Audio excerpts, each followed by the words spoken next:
How to get access to business credit, you have to understand risk and how banks mitigate. And so there's really three different ways that the banks are going to mitigate the risk, meaning the lower you can get these, the higher the approvals and the better odds you have of getting access to capital. At the top is high risk sectors, aka high risk industries. And so if your business is in a high risk, that doesn't necessarily mean that you're not going to get access to capital. It just means that you may either have to jump through more hoops, like showing more financials, tax returns.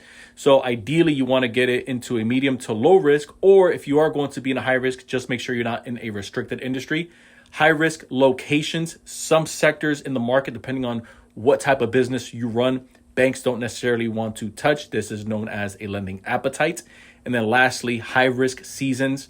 I'll use a common example. If you are in a season where maybe cash flow is going to get a little bit tighter, banks statistically already have that data. And so if you are maybe in e-commerce, then you know around the holidays, that's typically when business is booming for you.